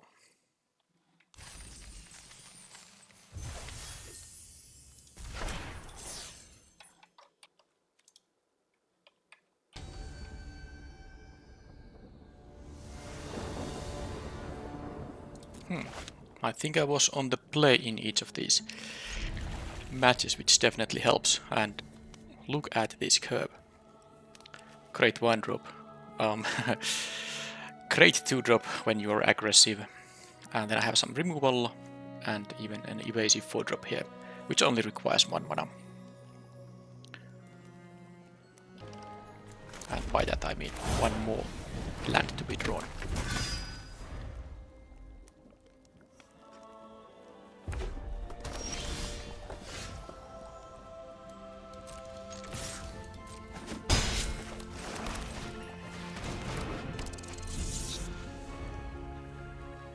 So now if I just kill their 2-drop, which I don't even have to do, because they don't have one, I would have, I mean, look at this amount of damage I'm able to deal here. Unless they have removal, which they don't.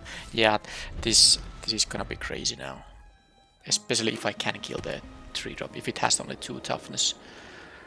But it doesn't, which means that I can use them.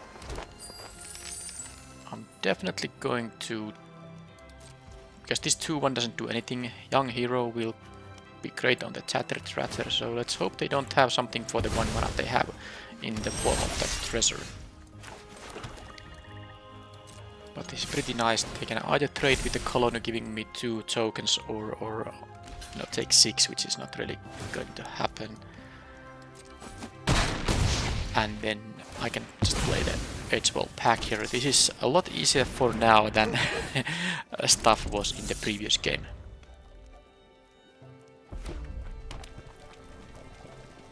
So a 5 mana bomb rare that deals with this board is required. I don't think commons or uncommons are gonna be that great. Well, first of all, they just need to deal with the Ratter here, because you know, these tokens are so good. But they do have now 4 mana still left, thanks to this being effectively a 1 mana card when it returns this. Okay, well, they do have a bomb rare, but that's not the kind that actually is going to deal with the situation here. Now this can deal 3 damage, it doesn't help right now, so I'll just attack with everything. This becomes a 4/4, and this requires 2 blockers, so this is fine like this. No reason to, you know, leave anything back.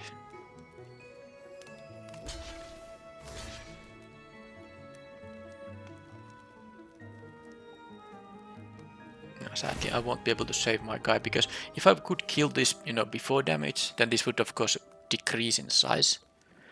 But that's not gonna happen. So my Ratsy is gonna die. But I mean, I still need to get rid of this, whatever. They're down to 5 with no board. I have a 3/3 menace creature here. So they need removal on the Edgewall pack and then some blockers, which is not impossible. They still have 4 cards, but then again they have 5 lives, so I can, you know, just keep drawing non-land stuff and add to the board. Maybe have removal for the blockers. And I have 2 other of these Ratters. I have ways to bring back creatures from my graveyard. So I'm in a pretty good shape now. I would say. And one big blocker isn't gonna help too much because the pack has menace. So I think the best thing they can do is have a cheap removal on this pack and then something that can block these rats with more than 1 toughness.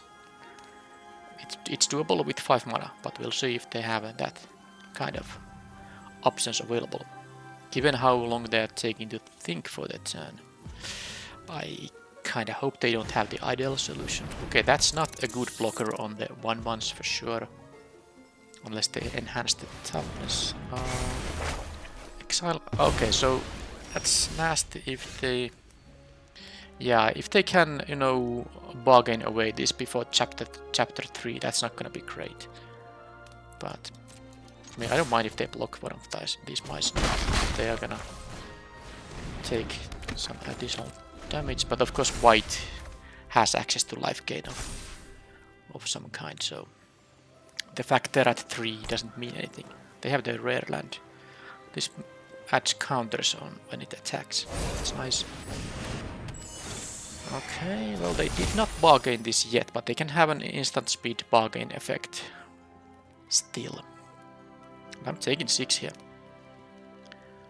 Taking 6 if they... Oh, I don't think they want to attack though, because, you know, this thing here is gonna be dealing... Yeah, they can't really block with the Clothier. So that doesn't have Vigilance, doesn't know. Oh, I just win here now. I haven't actually seen many of these. I have 2 of these in my deck, by the way. Oh yeah, that was a bit risky attack. I mean, even if I draw a land there, what they're gonna do? I'm gonna attack with just these 2 rats. I wouldn't attack with the ratter. So they either go to 1, or they're gonna trade with one of the rats, because this would become a 3/1 thanks to the ratter. But yeah, that was... They kinda almost stabilized. Now, did I see stuff that makes flick a coin good? Because yeah, I did see the mice, but 1 card isn't enough. It's not really that great against the other stuff I saw. How about the 2 damage effect? Maybe. The battle gap maybe isn't that necessary. A little trick here. I could see the trick maybe doing something here, but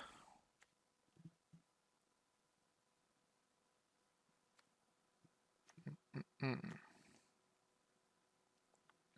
guess I'm gonna maybe try it so that I'm not gonna play these, and I will try the first strike trick, because against a red-white you can easily, especially on the draw, it can be a race situation, and these cheap tricks can really help in those race situations. And I think it's gonna be more helpful than, you know, effects such as this not dead after all. I didn't see enough creatures that die to 2 damage effects to sideboard this thing in, so I'm going to leave it at this for now. I think all the rest of my stuff is just quite decent. I guess the flyers that... No, I do like the flash flyers, the 3 ones. They are gonna be decent. Not the greatest in race situations, but they do have 3 power and they have flying, so they can still help you win a race. Okay, totally fine hand to have 1 drop, 2 drop. They did mulligan also. And this for some refueling, so having this back for seconds in your hand means that I can just trade a little bit more, especially now that they are on the play with a mulligan. I will have I will have access to more cards, and this is gonna give me even more creatures. So I can, if it seems like that they have a fast start, I should definitely consider just trading off creatures and trying to grind them out. Also, I have to be aware of the, you know, the 4 mana bomb they had. The what's that thing?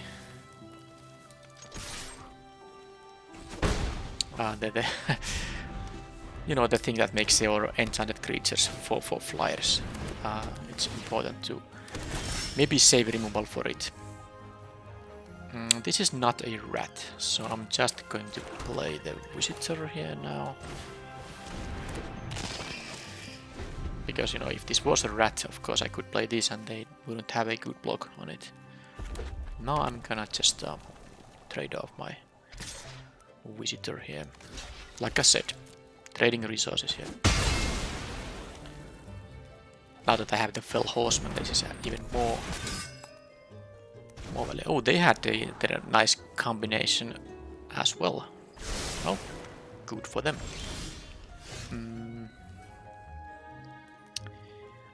Okay. So how am I gonna do this? Could just play the Ratter here, I suppose.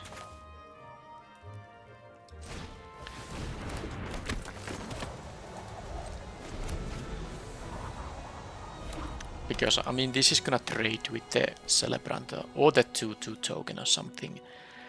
But I have things to bring back from my graveyard. So I'm gonna do these trades. Yeah, that's also something I want to be able to kill, because this Hopeful Vigil is gonna actually trigger Celebration by itself. Get a swamp here. Okay, well, no, this has mana value of 4, so that's not gonna work. Well, I guess there's not really much else to do here than return the Ratter and Blade. At least this guy does not have Vigilance, so there's that. But they're gonna gain 3 life. I have multiple removal spells that will be able to kill this though. So hopefully I will find one at some point, or they stop, you know, celebrating. That's the other option. Yeah, I don't really have any rats, so I can just trade off this Ratter here. Then I'm gonna play the Fell Horseman. Because of course I do have the back for seconds, which actually makes me want to have creatures in my graveyard.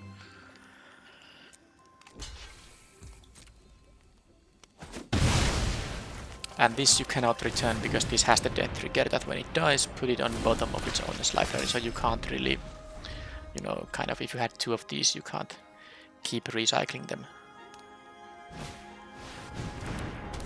Okay, so that is gonna give them Celebration. A shame.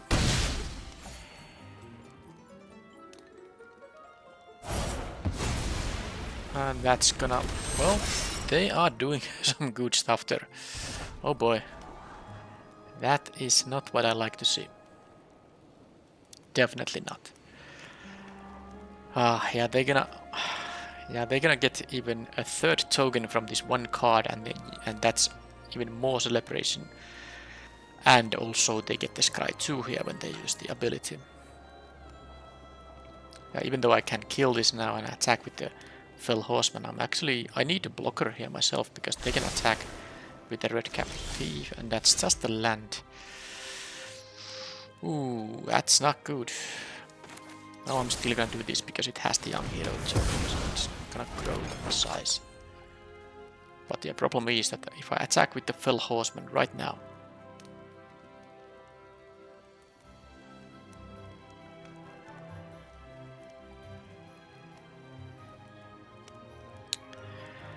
it's not gonna be great. I know I can return my 2/2/2s back by sacrificing the food token here.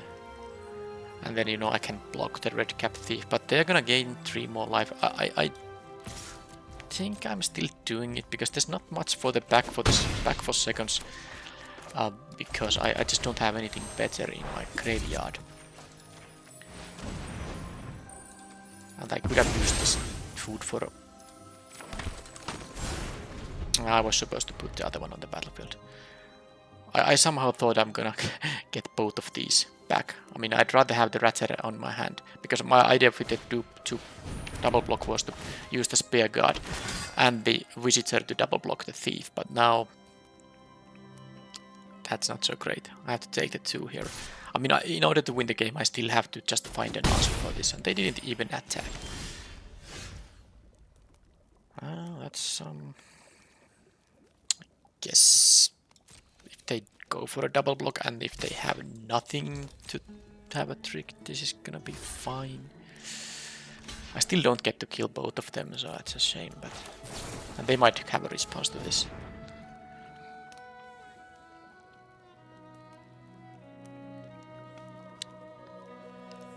Yeah, they are also having just 4 lands and all spells, but that's partly because they, you know, had the scry here a couple of times, so they were able to scry away lands.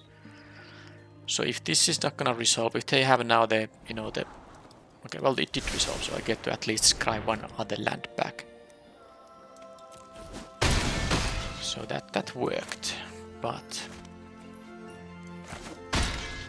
This is absolutely not looking good.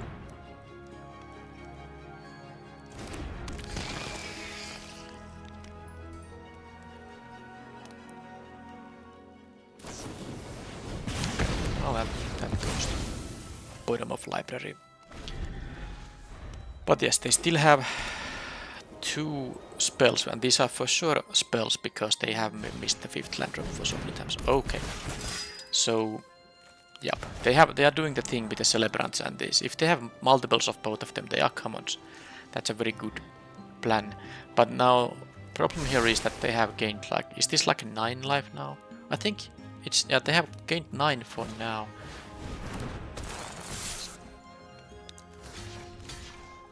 Yeah, and now it's 12. So they have actually, well, they would be at 16 if this didn't gain life for them. So I guess it wouldn't even matter because I'm not going to be able to win the race no matter what. But yeah, they are really going off with the hopeful vigil and the stockpiling celebrant. Now this is not so great when you don't get to get the value there, because obviously 3 mana 3/2 isn't such a good one. Okay, so now I need 2 removals. Well, I got the 1, so there's that. Now I still need another removal.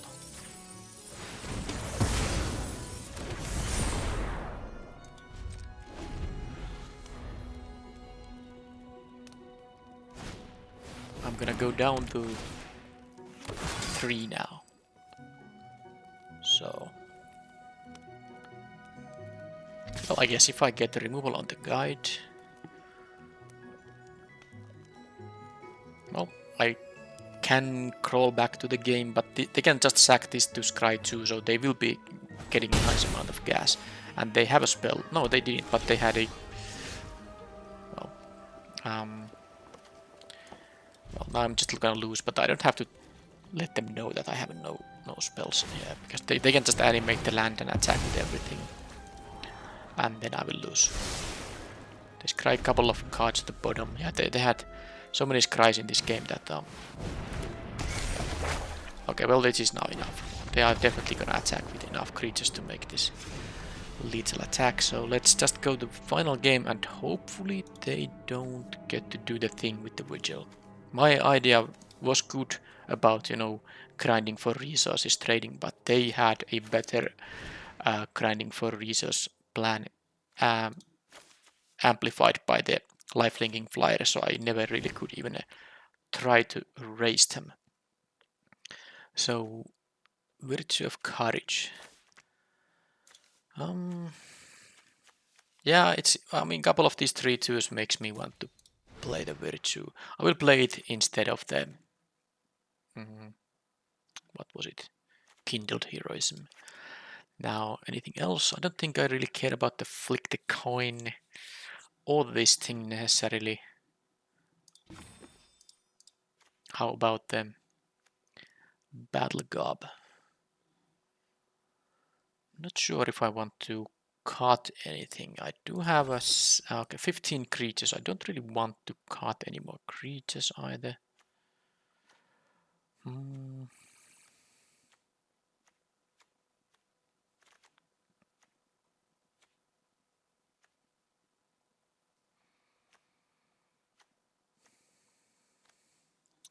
Yeah. And they have a bunch of these 2/2s. Yeah, giving my creatures +2/+0 doesn't seem that great. So let's just do this and hope that I get a great curve out like in the first game here.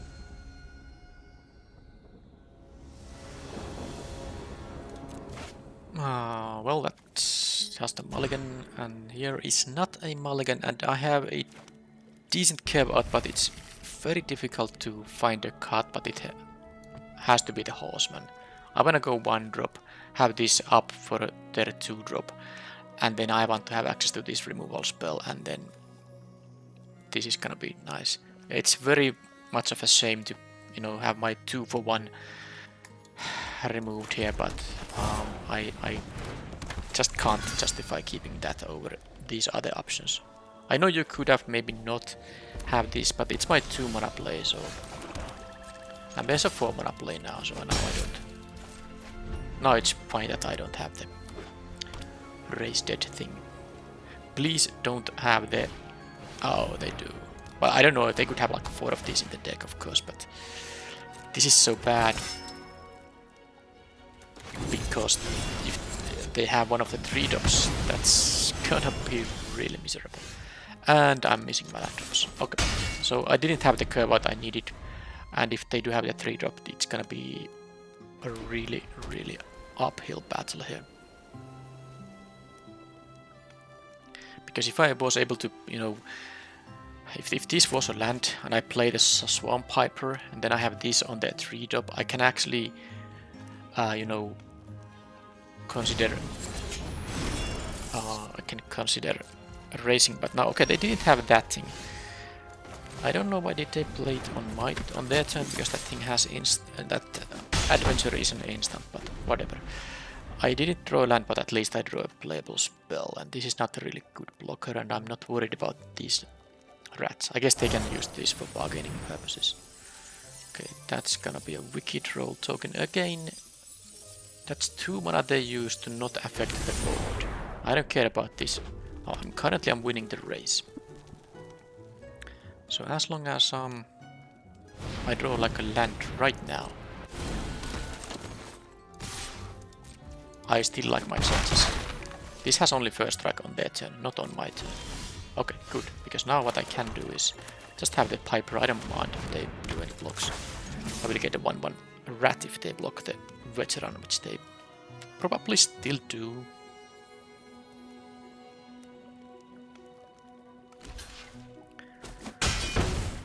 Okay, so this is good. They didn't get to go off with the Vigil. And they had a little bit of a slow start as well. So this is still totally fine. If they attack with the rats, I'm not gonna block with the Toad and Tons. I will take the 3 damage. Not gonna block even the 1/1 here.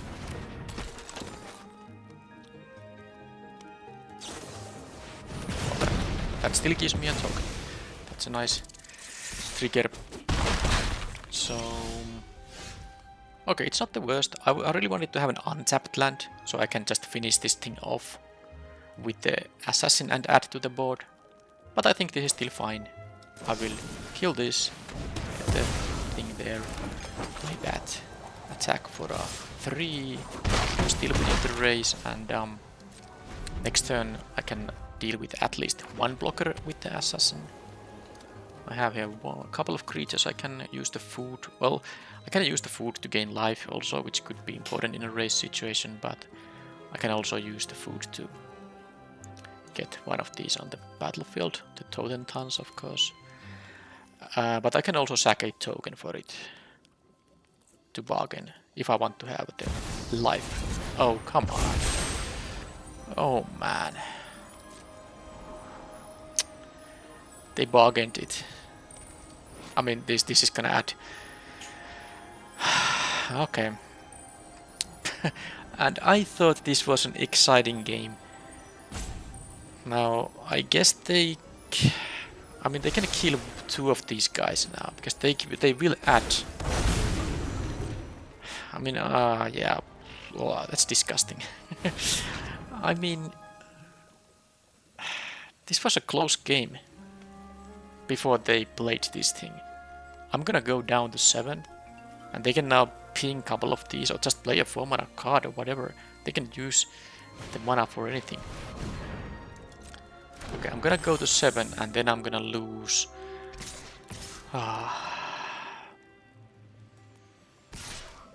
Because that thing has haste. I was wondering why would they not attack with it.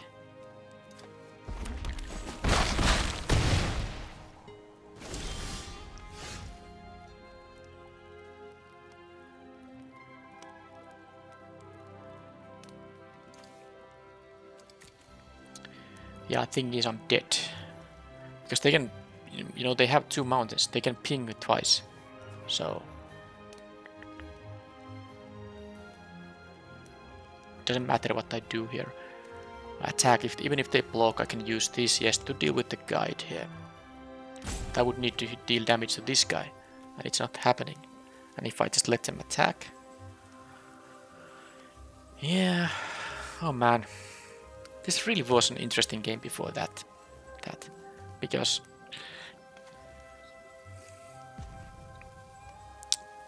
Well, it doesn't matter. I'm not gonna... It doesn't matter what I do here, I'm gonna lose to this thing, and I'm just... There's no point letting them take the turn. There's nothing I can do. Even if they make some mistake, they are not gonna lose. I'm gonna lose regardless. To a mythic dragon. But of course, that's part of limited. What can you do? It's just such a shame because it was a close game. And if they had like commons and uncommons there, it could have gone either way. Now they had the mythic dragon and it was just game over immediately. But I think this was the first time I played with Ratsy energies. I don't think I really had a couple of these, because this is of course funny if you have 2 of these and those rat tokens. With 3 of these Ratsies it would have been cool to have, you know, like you know, more of the synergy happening, but this was still I would say a rat deck. Not entirely, but there was some decent amount of rat stuff going on. But yeah, a little bit of a sour taste in my mouth after the mythic dragon there, but that's it. I will make more of these videos. I don't know yet how frequent the uploads will be, but it depends on how busy I am going to be, because Starfield was released the same week as this new set and it has been occupied. I've been occupied by that, or because of that game quite a bit, so I can't really say when the next video is gonna be or what's the frequency of the videos, but I will make them at least occasionally. Thank you for watching, and I will see you in the next one. Bye bye.